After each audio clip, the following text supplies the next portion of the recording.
Hello, welcome to Crafty Penguin. So, today we are unboxing a new sublimation printer.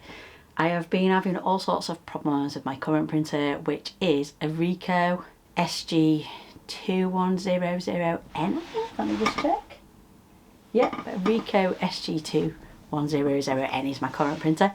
I've had it probably about 3 years now, and at the minute it's printing everything green. This is what's currently happening with the old printer. So this is a coaster. Look how green it is. The original coaster that I printed out a while ago that I was trying to replicate actually looks like this. So if that wasn't obvious, take a look at this.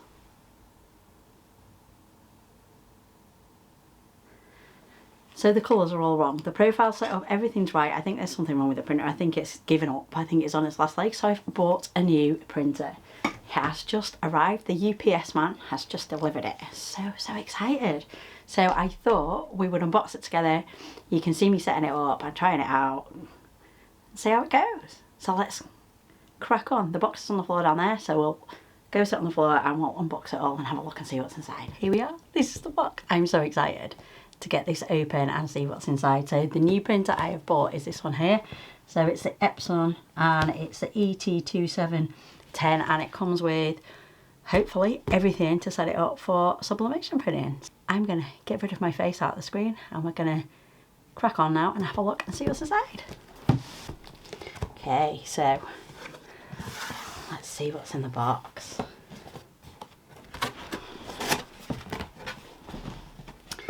Oh, there we go. So this is where I bought it from. So this is blank sublimation. This is where I bought my new printer from. If you're interested, they do all sorts of sublimation stuff. Go check them out. Let's have a look what else is in this box. Right, that looks like the sublimation paper.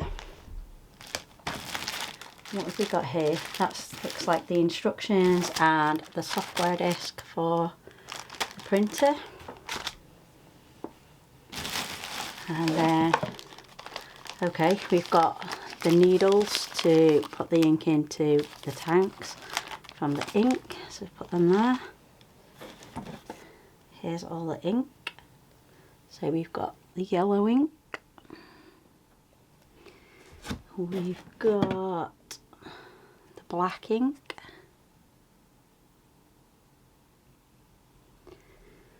And the blue ink. And finally there should be, so that was a cyan, and then the magenta. So we've got CMYK, cyan, magenta, yellow and black. Oh, there's also 2 rolls of heat tape, which always comes in handy. That's really good. And then I think now, what we've got here. This looks like a plug. Pull this out and flip. Yep, got the plug. Got lots of polystyrene packaging. I'll put that over here out of the way. And take that out. Cardboard. Okay. Ooh, that's actually really light. I wasn't expecting that at all. So light. There we go. So this is like literally weighs next to nothing. It is so light. So this is the new printer. Oh my goodness, how amazing is this? I'll move the box out of the way. Let's have a little look. I need to take all the blue tape off.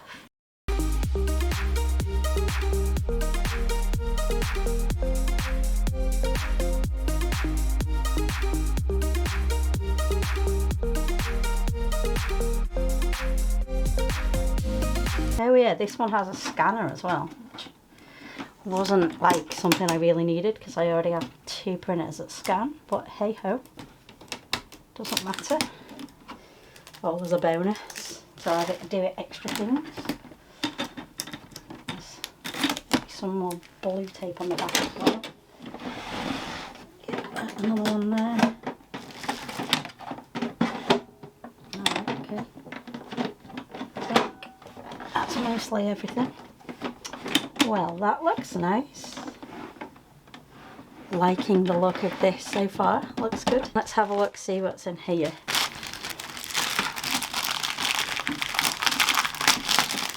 Hope so. Software disk. Information booklet.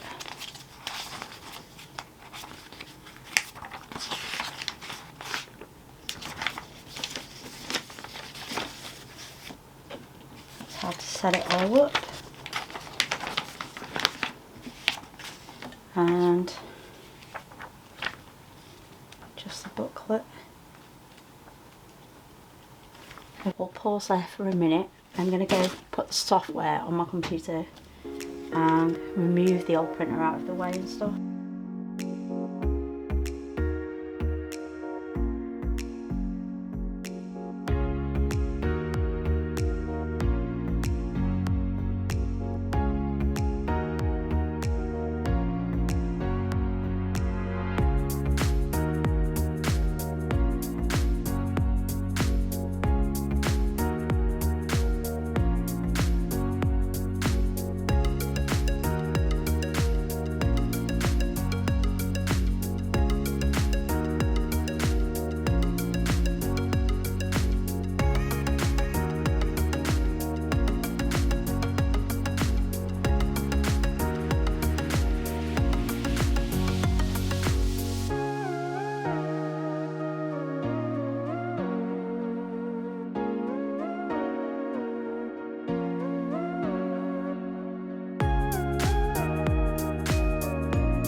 I have set all the printer up.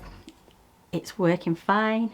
It takes a little bit of time just to get everything sorted. So it is Wi-Fi connected, so you can connect it by the Wi-Fi, which is really cool.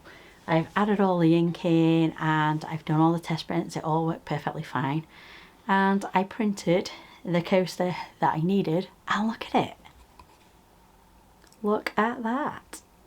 You can just see the quality of the print. So the colours are actually really, really true to what's on my screen, which is amazing. And I have like an actual print of it here. So this is the print. And you can sort of see, obviously this has like a blue border different to the actual print, but the colours are actually pretty much the same. So I'm really pleased with it, and I'm glad I invested in a new printer, because I mean, really, what is going on there? This is the right colour, this is the green.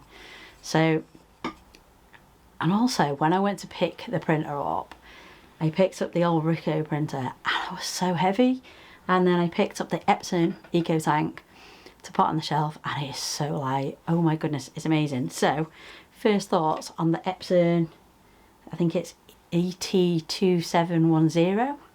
The eco tank is amazing. So much better than the Ricoh printer that I had before. The quality of the print's amazing. It was so easy to set up. It just took a little bit of time, but it's all pretty straightforward. The company sent the ICC code. It was on an email, so that was good, and that was pretty easy to set up because I sort of knew how to do it roughly anyway because of having one for the Ricoh printer, although it seemed a lot more detailed, which I think was probably better for the Epson printer. And they had a little video to go through it to show you step by step exactly how to install it. And I use Photoshop, so I installed it through Photoshop, the ICC profile, and I'm really happy with how it turned out. So big massive thumbs up for the Epson Eco Tank for sublimation printing. So happy days. If you've enjoyed watching this video, please give it a thumbs up because we love that, and subscribe to my channel. And to find out more about what I'm doing with my sublimation printing and everything else that goes on at Crafty Penguin, check out www.craftypenguin.co.uk. Thank you so much for watching. Bye bye.